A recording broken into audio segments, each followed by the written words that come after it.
Hi kids, and welcome to Disney Animation Reviews. I'm Josiah Melky, your host for the show. Today we're talking about Walt Disney's fourth animated feature film, Dumbo.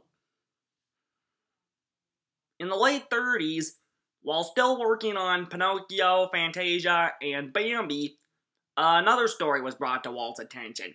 A roll book about a flying elephant called Dumbo. It was a book by Helen Aberson and Harold Pearl. Walt became fascinated with the story and decided to adapt it. Originally, Dumbo was going to be a short, but Disney decided the only way to make it appealing to audiences was to make it a feature film. At the same time, Walt Disney really needed a big hit on his hands, because both Pinocchio and Fantasia struggled at the box office in their initial runs due to World War II cutting off the European market. So, Dumbo was produced on a smaller budget, and there were hardly any story rewrites. There were some changes, like for instance, Dumbo talks in the book, but he doesn't talk in the movie. In the book, Dumbo's sidekick is a Red Robin called Red Robin, but in the movie, he's got Timothy the Mouse. And they had a number of different kinds of birds in the climax, but in the movie, it's just crows. But all in all, there weren't that many story changes, and Dumbo was pretty much produced, let me think. Oh yeah, Dumbo was produced on a very small budget, and it actually turned out that's exactly what Walt needed, because after expensive failures like Pinocchio and Fantasia, Dumbo proved to be a hit. Disney's first animated feature film hit at the box office since Snow White. It was both a critical success and a financial success, which was good. So here is the story of Dumbo. The story begins with a number of storks.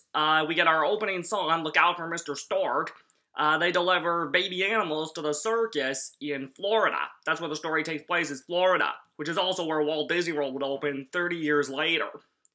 Before I forget, Dumbo was first released just in time for Halloween of 1941.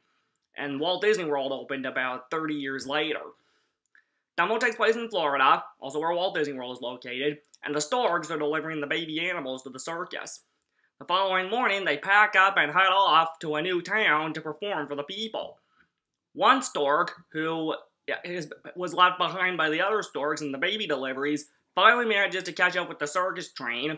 Mr. Stork, who's about to deliver Dumbo, our main character, Mr. Stork was the first Disney character voiced by Sterling Holloway, who went on to voice other Disney characters like the Cheshire Cat in Alice in Wonderland, Kaa the Hypnotic Snake in The Jungle Book, and probably the Disney character everybody remembers Holloway for, Winnie the Pooh. So the stork delivers Dumbo, the baby elephant, to Mrs. Jumbo, and all the elephants love him at first, but then he sneezes and his ears pop out. And they're so big he gets made fun of by the other elephants, except for his mother, Mrs. Jumbo. Mrs. Jumbo has one line of dialogue when she says Dumbo's original name, Jumbo Jr. That line, and then all the lines provided by Matriarch, the leader of the elephants. This was the first Disney voice role for voice actress Verna Felton, who also went on to voice several other Disney characters like Cinderella's fairy godmother. Mrs. Jumbo loves Dumbo just the way he is, but is overprotective of him when the kids make fun of him for his big ears. She ends up hurting some of the kids and scaring them off, and she gets locked up by the ringmaster, leaving Dumbo terribly sad and alone. It is Timothy Q. Mouse who comes to his rescue, and tries to think of an ad for Dumbo to make him famous, so he doesn't get laughed at anymore and can get reunited with his mother. One thing I like about Dumbo is the simplicity of the story. You got this little guy who gets made fun of because of his nonconformity, which in his case are his big ears. And you've got Timothy Mouse, who helps Dumbo on his quest. Timothy's voiced by Ed Brophy, well known for playing gangsters in live-action films. Timothy is his only known voiceover credit. You've also got the Ringmaster, voiced by Herman Bean, who is well known for his German comedy accent, which explains why the Ringmaster sounds German. And then later, when they get drunk, they have the Pink Elephants on Parade sequence, which I thought was very new and different for Disney. It's one of my personal favorite Disney songs. And then, of course, there are other songs like Casey Jr., which is the circus train song, the lullaby, Baby Mine, when Dumbo goes to see Mrs. Jumbo chained in her car, and she cradles him back and forth with her trunk. And then, of course, we have the Crows song, When I See an Elephant Fly. And a lot of people complain about the Crows being racist, but compared to something like the Siamese Cats and Lady and the Tramp, or the Red Man song in Peter Pan, I don't think the Crows are too big an issue. Anyone who thinks they're racist, I don't think so. The Crows are actually really nice guys. Especially considering the fact that their leader is voiced by Cliff Edwards, probably best known for voicing Jiminy Cricket in Pinocchio. Their song, When I See an Elephant Fly, if it's not Pink Elephants on Parade, the Crows' song, When I See an Elephant Fly, is probably my favorite song in the film. And of course, the Crows are the one who helped Dumbo discover that his ears are what can help him fly. Which leads into the climax of the film that I won't spoil for those of you who haven't seen the movie yet. One of the reasons that Dumbo did so well was not only because it had a simple story, but also it had simple detail. Compared with the more lush details of the earlier Disney films like Snow White, Pinocchio, and Fantasia, and later Bambi, Dumbo used simpler colors and details. Mostly because it was watercolor backgrounds, something Disney Animation would not do again for about 60 years until Lilo and Stitch. And that's one of the things I like about Dumbo, is its design. I like some of the characters. Like I said, Dumbo, Timothy Mouse, and the Crows are probably the best characters. The voice acting is all pretty good. And the music is good, too. The score is by Oliver Wallace and Frank Churchill, both of whom were mainstay composers at Disney at the time. And collaborating with Wallace on the songs, Oliver Wallace composed the songs, and they were written by Ned Washington, who also wrote the songs for Pinocchio. And like Pinocchio, Dumbo won an Academy Award for its score.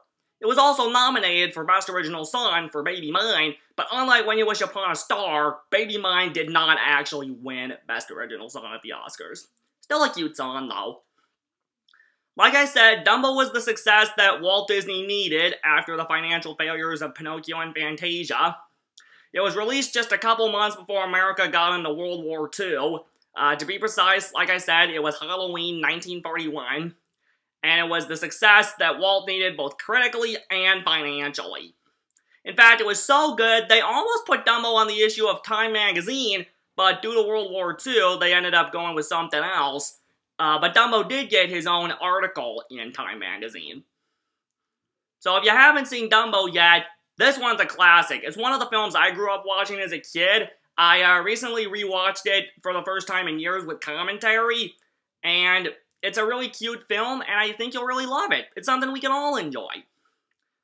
Dumbo's latest home video release from General Market was its 70th anniversary Blu-ray and DVD release in fall of 2011, featuring deleted scenes, audio commentary, trailers, and some behind-the-scenes features, one on the making of the film itself, and another on the Dumbo the Flying Elephant rides at the Disney theme parks.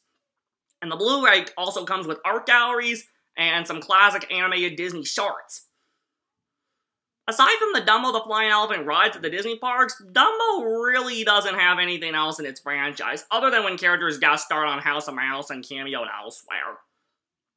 Dumbo was going to have a direct-to-video sequel, Dumbo 2, which would have taken place a day after the first film, where Dumbo, Timothy the Mouse, and other circus animals, all of whom represented different stages of childhood, got lost in the big city and had this big adventure, but also tried to get home to the circus. It was going to be directed by Robert C. Ramirez, director of DreamWorks' Joseph King of Dreams, the prequel to Prince of Egypt. Dumbo 2 was announced on the Dumbo 60th anniversary DVD release in 2001, but after years of production and delays and whatnot, it ultimately got cancelled after John Lasseter became head of Disney Animation and Pixar Animation. We did get some news a while back, however, that a live-action remake of Dumbo, directed by Tim Burton, will be in theaters next spring. Although it's got some good actors in it, like Colin Farrell, Danny DeVito, and Michael Keaton, I'm not sure how I feel about Tim Burton's Dumbo. The last time he did a live-action remake of a Disney film was Alice in Wonderland back in 2010, and although that film was a big box office smash, it got mixed reviews, and I didn't really care for it. I haven't seen any promotion for the live-action Dumbo, but compared with Tim Burton's work in the past, like Nightmare Before Christmas, his Alice in Wonderland's not one of my favorites, so yeah, I don't know how I feel about Tim Burton's Dumbo, but I'm sure I'll be able to make a full decision once we get some promotion for the film. But for now, I would say enjoy the animated Dumbo. Like I said, it's one of my favorites from when I was a kid. I haven't rewatched it for the first time in years. I still enjoy it today, and I think you'll like it too. Watch it with your kids. Talk with them about how important it is to not treat people different because of stuff that makes them different. And just enjoy the film for what it is. Great music, great color, great characters. Yep, Dumbo is definitely a classic. So definitely check it out. Well, we're out of time for today. Remember, when you wish upon a star, your dreams come true. Goodbye!